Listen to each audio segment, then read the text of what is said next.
Nous sommes avec M. Ouattara Issa, il est directeur des études et des ouvrages à la Giroud. Et avec lui, il nous a fait un peu la genèse des ponts qui existent en Côte d'Ivoire depuis la colonisation, hein. Très bien. Et nous en étions au pont Eiffel de Dabou. Et ensuite, je vous ai posé la question de savoir l'entretien. Et vous nous avez expliqué que les ponts ont une durée de vie approximativement d'un siècle. Mais il y a toujours des travaux de réhabilitation et d'entretien. Tout à fait. Et donc, au jour d'aujourd'hui, la réhabilitation d'un certain nombre d'ouvrages est en cours. Et donc, c'est des aspects qui sont planifiés et qui permettent de remettre à neuf ces ouvrages. Je voudrais effectivement insister sur le fait qu'au jour d'aujourd'hui, enfin à ce jour, nous avons pratiquement 30 000 ponts, 30 000 ponts sur nos routes. Et sur les 30 000, il y a au moins 1500 qui ont des longueurs comprises entre 20 et 1 km 500. Il y a 30 000 ponts. Les 30 000 ponts. Où? En Côte d'Ivoire sur nos routes. 30 000 ponts. 30 000 ponts.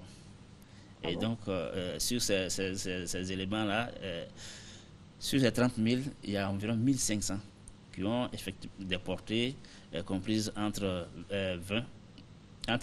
10 et 1500 mètres. D'accord. Et donc, cette exposition, si vous me permettez de revenir rapidement sur l'exposition, cette exposition est parrainée par le ministère des Infrastructures économiques à travers la Giroud, qui en fait assure l'animation. Et nous allons faire plusieurs passages, disons, sur vos antennes pour expliquer les ouvrages majeurs qui sont en fait le pont au Fouet. Le pont au Fouet, depuis la période coloniale, dans quelles conditions ce pont a été construit, depuis le pont flottant jusqu'à l'ouvrage actuel. Et il y a le pont de Gaulle qui va faire l'objet certainement d'une émission où on va expliquer aux téléspectateurs comment ce pont a été construit, qu'est-ce qui a soutenu, est-ce que l'emplacement actuel était celui qui avait été retenu. Il y a le pont HKB dont nous allons parler. C'est vrai que tous les Ivoiriens savent, ont une bonne connaissance de ce pont, mais il y a des informations qui, quand même, nous allons leur donner et nous allons profiter en même temps, lors de cette émission, parler des travaux, des ponts qui sont actuellement en cours de construction. En cours de construction. Et puis, bon, on va parler pratiquement des perspectives. Avant de vous laisser partir, nous allons ouvrir la ligne de téléphone. Le numéro va s'afficher d'un moment à l'autre et permettre au public de vous poser peut-être une ou deux questions.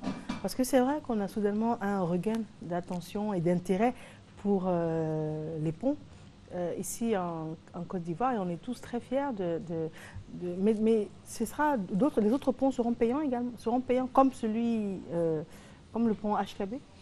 Les autres ponts, les futurs ponts. Les futurs ponts, en fait, à part le pont de Jacquesville, qui en fait ce sera probablement à péage, mais ça c'est une décision qui va être prise par les autorités. Les autres ponts, au jour d'aujourd'hui, ils sont des ponts pratiquement gratuits, comme le pont de Béoumi, comme le pont de Bassawa, sont des ponts qui seront pas payants. Qui seront pas payants. D'accord. On souhaitait que le numéro de téléphone puisse s'afficher, que le public puisse appeler, poser une ou deux questions à M. Ouattara Issa, directeur des études et des ouvrages à la Giroud. Voilà. D'accord. Donc le téléphone, c'est lequel? Le 22 40 12 58. Voilà. Le 22 40 12 58. Voilà. Donc c'est l'opportunité d'appeler et de poser une ou deux questions à M. Ouattara Issa, 22 40 12 58. Alors dites-nous, quel est l'état des lieux par rapport à l'exposition qui a lieu ici à la télévision ivoirienne? Il y a un engouement du public? Oui, il y a un engouement. Là, nous avons été même surpris par l'engouement que nous avons pu observer, surtout les week-ends. On n'a pas moins de 100 à 150 visiteurs les week-ends. Et donc, c'est l'occasion d'inviter effectivement la population à venir voir un peu, disons, à venir voir le patrimoine que la Côte d'Ivoire a. Et en même temps, c'est des éléments qui constituent, disons, des aspects touristiques. À partir de ces photos, ça peut effectivement inviter les populations aller sur les sites, voir un peu ces ouvrages-là et voir les prouesses qui ont été faites aussi bien en période coloniale qu'à ce jour. Qu'à ce jour, très bien. Bien sûr, la technologie est très différente, elle a évolué. Tout à fait. Parce que quand on voit, par exemple, le 3e pont, d'abord par rapport à la distance qui est raccourcie de manière impressionnante, on a pu voir, pour les gens qui habitent en hauteur, dont je fais partie, on a pu voir les différents caissons et tout qui ont été mis les uns après les autres. On réalise que la technologie... Oui, la technologie il faut dire que la construction des ponts en Côte d'Ivoire a toujours bénéficié des dernières technologies. Figurez-vous déjà au niveau du pont au Fouet, pour ne pas parler de ce pont peut-être avant même l'émission, mais il y a des techniques qui ont été utilisées, qui ont servi dans certains pays en Afrique, en Amérique latine. Parce que la technique, au regard des contraintes que les constructeurs ont rencontrées, et ils ont mis en place des systèmes qui ont permis de développer la construction des ouvrages de ce type. D'accord. Voilà. Donc c'est pour dire que il y a vraiment un intérêt. La Côte d'Ivoire a toujours bénéficié vraiment des dernières techniques. Alors nous avons en ligne M. Konaté qui souhaite s'adresser à vous. Monsieur, bonjour. Monsieur Konaté. Allô? Oui, M. Konaté, bonjour. Bonjour, madame. Alors, M. Ouattara Issa, directeur des études et des ouvrages à la Géroute, vous écoute. Vous avez une question? Oui, j'ai une question. Je suis très fier de son exposition. Il nous a fait vraiment une bonne démonstration. Il nous a montré nos ponts, un peu l'historique de nos ponts. Et je suis très fier. Et maintenant, je voulais savoir... Oui. Moi, la voie Ouangolo-Ferké, je viens de cette zone-là, je vois que la voie est dans un état vraiment piteux. Je voudrais savoir si la Géroute a un programme de réhabilitation de cette voie en vue. Merci. Je vous remercie, M. Koné. M. Ouattara. Bon, je crois que, bien que ce ne soit pas un pont, au niveau de Ouangolo-Ferké, il faut tranquilliser pratiquement le téléspectateur pour dire que les travaux vont commencer bientôt parce que l'entreprise a été choisie, et parce que nous avons fait un appel d'offres et l'entreprise a été choisie et probablement d'ici la fin de ce mois, nous allons lancer le démarrage des travaux. Donc d'ici peu, il va voir les machines sur le terrain en train de travailler. Donc vraiment, je tiens à le rassurer. Très bien. En tout cas, voici qui est clair. Question claire, réponse claire. Très bien. Est-ce que nous avons encore le temps d'une deuxième question? Nous allons conclure et pendant ce temps, s'il y a une deuxième question, on va la prendre en compte. Alors, M. Ouattara, quels sont vos mots pour conclure cet entretien? Mes mots, en fait, c'est, comme je l'ai dit au début de mon intervention, c'est d'inviter les téléspectateurs, donc les Ivoiriens, à venir à l'exposition que nous organisons depuis le 23 et qui va s'achever malheureusement bientôt, c'est-à-dire le 23 janvier.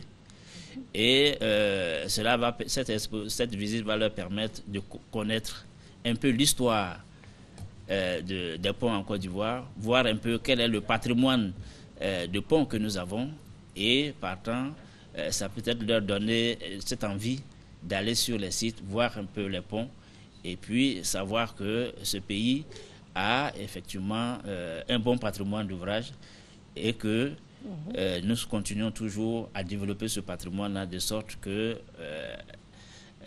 tous les villages soient désenclavés. Très bien. Très bien. Alors nous avons M. Aka Antoine de Niablé qui nous appelle et ça va être notre dernier intervenant. Monsieur, bonjour. Bonjour, madame. Alors, Monsieur Ouattara Issa, directeur des études et des ouvrages de la Géroute, vous écoute. Vous avez une question? Moi, j'ai une question pour lui. C'était pour savoir. Nous voyons que souvent en Europe, les ponts sont construits en hauteur avec vraiment une certaine beauté au niveau de l'architecture. J'aimerais savoir si on peut avoir ce genre de ponts aussi chez nous ici. Et je crois que le président avait parlé d'au moins 100 ponts métalliques où on en est avec ce projet. Monsieur Ouattara. J'ai fini. Bien, je crois que pour ce qui est de la technique, au jour d'aujourd'hui, nous avons quand même les hommes et pour faire ce type d'ouvrage. Il faut dire que la construction d'un ouvrage obéit à un certain nombre d'éléments. Dans les pays développés, généralement, l'accent est mis sur les performances. Les performances, on cherche à faire mieux peut-être que l'autre. Mais en Afrique, généralement, et surtout dans les pays en voie de développement, l'accent est mis sur l'économie. Quel est le type de pont le plus économique qui permet de drainer les populations, qui permet de faciliter la circulation des biens et des personnes. En fait, c'est ça. Et donc, le type de pont que nous construisons, c'est des ponts, disons, qui utilisent parfois de grandes technologies, mais qui, au point de vue coût, sont relativement moins chers que les ponts dont il parle, qui sont des ponts suspendus et qui coûtent cher à la réalisation et coûtent cher à l'entretien. Et donc, voilà pourquoi nous avons cherché à prendre le juste milieu, c'est-à-dire prendre des ponts qui, en fait, sont économiquement, disons, justifiés et qui permettent de... Maintenant, pour la question dont il parle, le programme des 100 ponts. En fait, oui, on va conclure rapidement pour dire que nous avons, le Premier ministre à l'époque en avait parlé, nous avons un programme de construction de 1000 ouvrages. Et nous avons identifié effectivement les points que nous appelons dans notre jargon les points critiques qui empêchent les populations d'évacuer leur production. Et dans ces 1000 ouvrages, nous allons voir certainement bientôt la construction d'une dizaine de ponts métalliques, des ponts métalliques qui seront en fait financés. Et donc, il faut qu'ils soient patients. Dans la dernière émission, je l'invite plutôt à suivre la dernière émission où on parlera des perspectives. Donc, les émissions seront tout au cours de cette semaine, hein? À partir de lundi. À partir de lundi prochain, nous allons parler du pont Oufoué. Certainement mardi du pont des Gaules, mercredi du pont HKB et les projets en cours. Et puis ainsi de suite, nous allons parler des perspectives, c'est-à-dire le programme de pont. Très bien. Monsieur Ouattara Issa, merci d'être venu. Je rappelle, vous êtes directeur des études et des ouvrages à l'Ageroute et donc vous avez initié une série d'émissions, d'informations et avec une interactivité également avec le public. En tout cas, merci à vous. Vous souhaitez communiquer un téléphone peut-être? Oui, le téléphone au niveau de l'Ageroute, c'est le 20 25 10 24. Je vous remercie, monsieur Ouattara. C'est moi qui vous remercie. Je vous en prie. Nous avons quelques spots à vous proposer en ce qui concerne la CAN et puis en ce qui concerne également Bonjour 2015, le temps justement que l'équipe de Bonjour 2015 s'installe. À tout de suite.